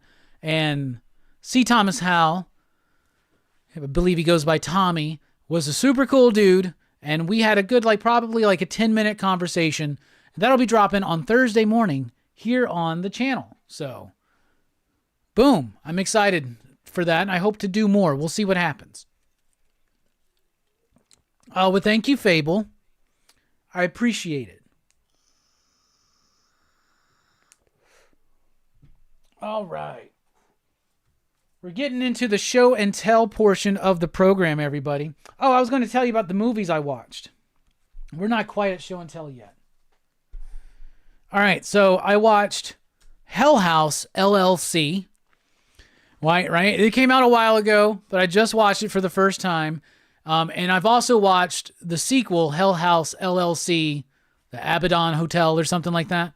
So Hell House is like a found footage. It's not really a found footage thing. It's kind of like a found footage thing. It's put together like a documentary about an event, investigating this event, right? And it's a group of 20-somethings maybe, 30-something, early 30s. I don't know. They're a group of young adults who they go to this weird abandoned haunted hotel to set up like a haunted attraction for Halloween, and on opening night catastrophe strikes and like demons rise or some shit, right? And it was interesting. I liked it. I thought it was all right. I thought it was decent. Then I watched the sequel, and the sequel started out dumb as shit because it's doing the same approach, but now it's like a news program in the midst of everything, right? And they got this news program and all these people in front of this green screen, and it's really bad. Like, it's badly written, it's badly acted and performed at times. It was just really off. It threw me off. But then when the movie starts getting into more just actual, like, This is footage that they're shooting while they're trying to investigate and shit starts happening to them. There's some legitimate cool parts in it and some nice tension being built and some really nice whacked out crazy parts and even a couple parts that got me, scared me just a little bit, right? So that was dope. So I wouldn't say that they're great movies, but I enjoyed watching them. And I think that this week we're watching part 3. I also watched the first VHS movie, which I had never seen. So I watched this with some good friends, and a couple of them, I think they had all already seen it except for me. And y'all, I loved VHS. I thought it was really good. I know there's like 5, 7, 8, 9, 12 of them now. There's a bunch out right now, and they're all like just little short, like found footage vignette type things. They're pretty dope. I loved the first one. I thought the first one was pretty good. Not every story hit the same, but that's the thing about anthology movies. And any of these, if it was just a whole movie on their own, I wouldn't have liked it. But with the vignette kind of approach, I did like it. So I thought it was pretty solid. So VHS was good. And I've watched the first 2 Hell House movies. So there you go. Making use of my time. The Girl in the Hotel was my favorite, says Fable. Me too. I think that was like one of the first ones. That one is fucking badass. That one's so good. Ty West did one of them. Ty West did the one about the couple that are like on their honeymoon or some shit like that, right? Ty West did that one. So that's interesting. I thought that was really cool. I thought that was super cool. All right. Another thing that I did was I started reading a little bit more of Grendel. So Dark Horse, when Grendel was going to be a Netflix show, it even says on these new printings, the comics that inspired the Netflix show. So Dark Horse had these Grendel omnibuses, but they were digest sized, but they did full sizes of them. They're paperback omnibuses. There's no hardcovers, but they've been releasing these, right? And the first volume is all the Hunter Rose stuff. And Grendel is one of those big gaps in my comic book knowledge. And I am a Matt Wagner fan. I love Mage, for instance. And I love his work on he did Batman Faces, which was part of the Legends of the Dark Knight series. He also did a Batman, Wonder Woman, Superman Trinity story or something like that. That was really fucking good. So I've always been wanting to get into that. So I have read incomplete in its entirety, volume 2 of the Grendel Omnibus series from Dark Horse. And this was awesome. So this is the Christine Spar stuff, and like her like kind of boyfriend takes over briefly. I really liked it. So the first whole like big chunk of this is the Christine Spar stuff. And I knew of Grendel through things like through like just pop culture, comic shop osmosis, right? So I knew that there was like Hunter Rose, and then there was like a woman, and then there was like Grendel Prime, and now there's like a cult of Grendel in the future or some shit. But it was all kind of muddy at first. But now I'm really starting to really appreciate this stuff. So most of this is done by the Panda brothers, and I've always liked their style. There's something about this coloring that just was. I wish this almost was in black and white. I think this would have worked better in black and white. The coloring's okay. I think it's a recolor too. It's not just the actual original colors from the Kamiko series, I believe. Like Dark Horse reprinted a bunch of that stuff, and I think that that's what the color is there. But I really liked this book. I liked the Christine Spar stuff. I thought it ended interestingly. I really liked having Argent come back. I liked the tie-ins to the Hunter Rose stuff. But then, after the Christine Spar stuff, when there's another Grendel, I loved this story. This is the story where you're starting to understand more about the nature of, I guess, the entity of Grendel, and how it gets passed from person to person. This was freaking awesome. The art here is phenomenal. To a lot of people, they'd look at it and think it looks stiff and indie and underground. Yes, exactly. And that's why I freaking love it. Who is this artist? I gotta look this up. Let me go back to that page. This is Bernie Meyeralt. Not familiar with this dude's work, but this book is freaking awesome.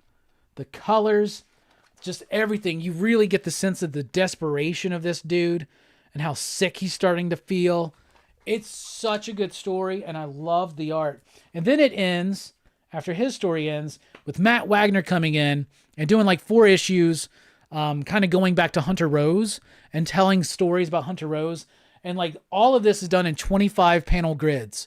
The whole first story, so the first 2 issues of the Matt Wagner stuff is all done in 25 panel grids.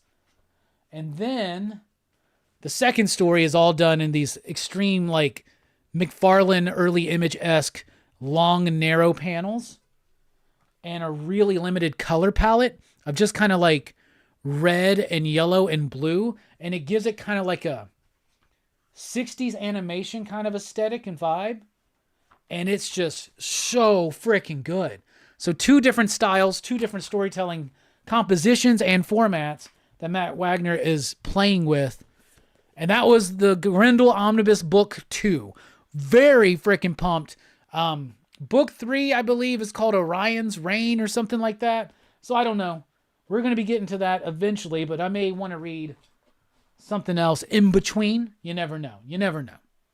So yeah. Taki is in the house. What is up?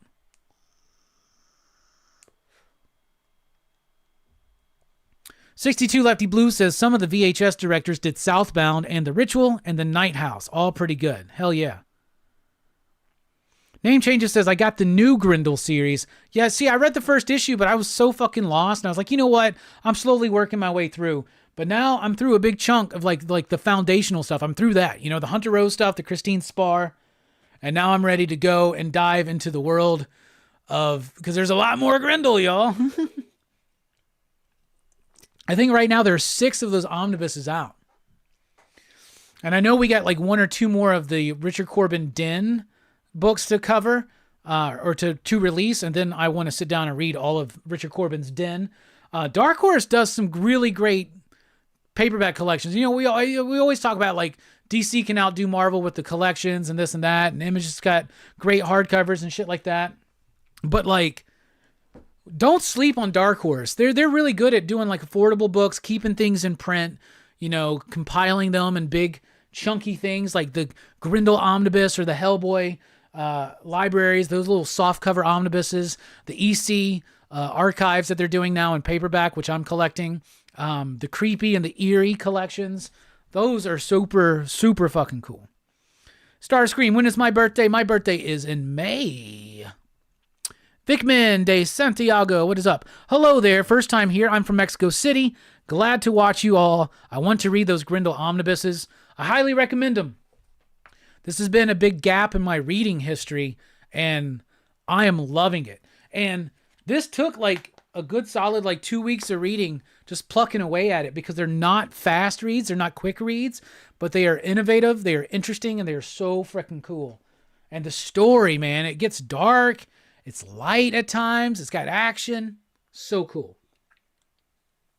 And you get to see a lot of different artists have their take on it as the series progress, right?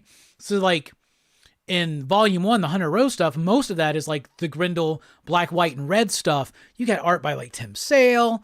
You got so many people. I'm forgetting names right now, but everybody you can think of that was doing comics, and especially underground comics in the early 90s, they're in there. You know what I'm saying?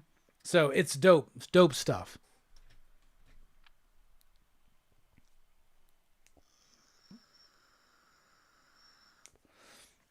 Bob says, the Panda Brothers Grendel feels like 80s indie. I love it. Yeah, I wanted it in black and white. Because they're using tones and shit. All right. Now it's time for show and tell. All right. I do that claim show with Dynamite every Monday night at 5 p.m. Central Time over at the EXP, including tomorrow. One of the things that we sell is commission cover art, and some great members of the chat, Corey and Dwayne Zapane, purchased these for me from the chat, and they were sent to me recently. But there's a Blade by Tony Scott. So that is drawn on there and colored. And then from Dan Needlinger, there's a recreation of the Eric Larson famous Venom cover. That's one of my favorite covers, as you see right there. I mentioned how much I love this cover, and it was purchased for me. So 2 great pieces of original art on comics. Two of my favorite characters, Blade and Venom. Hell yeah. All right. If you guys haven't paid attention to the video yet, go check it out. I did a video on the DC Finest collection. DC reached out. They wanted to work with us. They sent us the first 5 books of the new DC Finest collections. It's basically... Something went wrong on my end.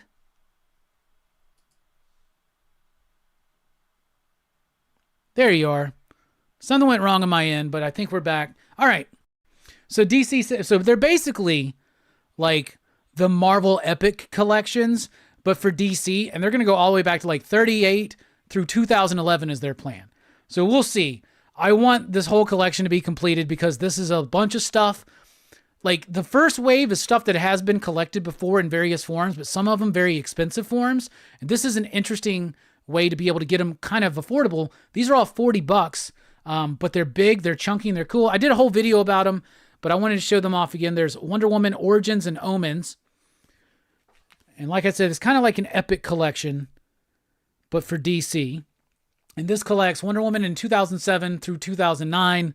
Basically the Gail Simone stuff. This is the Superman, the first superhero. This is the very first Superman stuff, 1938 to 1940. So they went all the way at the beginning to that. Each of these first releases kind of represent a different era of comics. They'll be released out of order like the Epic collections too. Justice League of America, The Bridge Between Earths. Justice League from 66 to 69. And they're nice. Like I said, I did a whole video about it. Check it out. Those are all out right now. So is the Batman one. I think the only one that's not out right now is this, and I think it comes out this week maybe. But The Flash, the Human Thunderbolt. This is all the Flash stuff from 56 to 61, so the very beginning of Barry Allen on Flash. And then this is exciting. Batman Year 1 and Year 2, all the Batman books from 86 to 87. This is Batman and Detective. They didn't split it up. It's in chronological order. This has Year 1 in it, and it has Year 2 in it, but it has all the books that came out around it too, and it's produced in a chronological way. And it also has the original Year 1 colors, which that's interesting because if you own Year 1 on its own, it's got the new colors. And the new colors are great, but it's cool to have like both. It's even cooler to have them on newsprint, right? So that's super cool. All right. Talking about great collections, Image does a hell of a job with these hardcovers they do. And I realized I didn't have this one yet, but Martin Simmons is going to be at MegaCon, so I wanted to have something nice for him, and James Tynion is going to be there too. But this is the Department of Truth, Book 1. This collects issues 1 through 18 of Department of Truth, one of my favorite modern comics. I freaking love it. And what I love about this, outside of the trades don't collect those, some of the issues that like, the trades don't collect all the issues. They skip some, right? But this collects everything, 1 through 18. Beautiful artwork, really intriguing story. I love the hell out of this book. Let me get a good spread here. Just really solid comics. So I picked that up. That was cool. And thanks to my buddy Chris, who hooked us up with this, I finally got a Technodrome. This is not the vintage Technodrome. This is the new one that was an Amazon exclusive, Technodrome replay, a reissue. I have not opened it yet, and I have heard everything about it already. This is a reproduction that is about 20 times smaller. So that's kind of disappointing, especially, this is like $80, right? But like, it is disappointing it's not to scale with the original, but I never had a Technodrome. It's hard to find an original complete, so now I got one, and I'm freaking excited. So just let me be excited, and eventually I'll open that up, get the stickers on it, and we'll show it off here on Rockin Robbie Live. Thus concludes Show and Tell, which brings us to your final 5.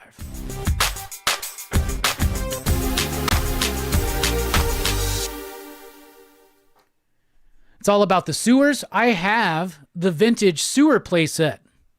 Gem Mint. I have the vintage sewer playset, complete, even with the joke book. I don't have the box, but I do have it. All right, going through my Blu-ray collection, we left off with the P's, with the Pink Floyd Live at Pompeii. How about Pink Floyd The Wall? Look at that crazy-ass yellowing that's been done on this. But I need to get this on Blu-ray. I love Pink Floyd's The Wall. It's a great movie, super fun. There is Pink Floyd Pulse. Yes, obviously I'm a Pink Floyd fan. But this is the Pulse concert from like, what, 94 or something like that. I used to have it on CD, and I had the one with the light that would just keep pulsing. That was super cool. I wish I still had that. I wonder if that battery's still alive. Then here is The Presidents, talking about History Channel, my love of History Channel documentaries. This is The Presidents. This was a really great series that goes in depth, a little bit, a brief bio of each presidential figure, all the way up to George W. Bush. He was in term when this was made, so they briefly go into him. But I love this. This is a great kind of, sometimes I just put this in and enjoy it. I love that. I love Revolution. So many cool. All right, here's something that I love, and this is Pro Stars.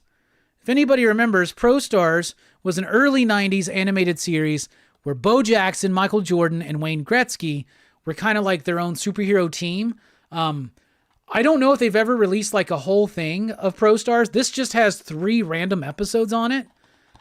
But man, I want more of these. Like Pro Stars, do y'all remember that? Yeah, it is smaller, Fable. It's 20% smaller. All right, and then here is The Producers. This is the musical movie version of The Producers, not the original. I do have the original Producers on DVD, and I think it's in my straggling DVDs.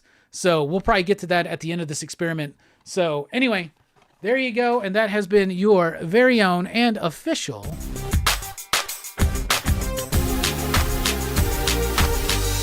Final 5. And with that, we're wrapping up the show. Don't forget, tomorrow, PCP Movie Night, Back to the Future Part 2, 8 p.m. Central Time. Lots of fun. It was great coming back here for Rockin Robbie Live on Pop Culture Philosophers. We appreciate y'all. Thank you so much. We'll check you next time. And remember, wherever you go, there you are. Station, pop, pop, boom.